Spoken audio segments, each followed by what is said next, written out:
ಧನ್ಯವಾದಗಳು.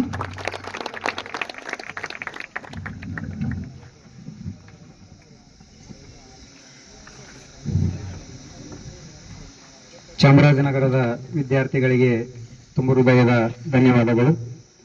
ಈಗ ಕಾರ್ಯಕ್ರಮದ ಮುಂದಿನ ಘಟ್ಟ ಸಮಾಜ ಕಲ್ಯಾಣ ಇಲಾಖೆ ವತಿಯಿಂದ ಏನು ಈ ತರಬೇತಿ ನಡೆದಿರುತ್ತಲ್ಲ, ಉಚಿತ ವಸತಿ ಸಹಿತ PSI ತರಬೇತಿ ಕೇಂದ್ರ ಗುಡಿಬಂಡೆಯಲ್ಲಿ, ಈಗ ಅತಿಥಿ ಮಹಾನ್ಯರಿಂದ ಕೆಲವು ಒಂದು ಪುಸ್ತಕ ವಿತರಣೆ, ಒಂದು 4 ಜನ ವಿದ್ಯಾರ್ಥಿಗಳಿಗೆ ವೇದಿಕೆಯಲ್ಲಿ ಅತಿಥಿ ಮಹಾನ್ಯರು ಪುಸ್ತಕ ವಿತರಣೆ ಮಾಡ್ತಾರೆ. ಆ ಪುಸ್ತಕ ವಿತರಣೆಗಾಗಿ ಎಲ್ಲ ಅತಿಥಿ ಮಹಾನ್ಯರು ನೆರವೇರಿಸಿಕೊಡ್ಬೇಕಾಗಿ ವಿದ್ಯಾರ್ಥಿಯಾಗಿರ್ತಕ್ಕಂಥ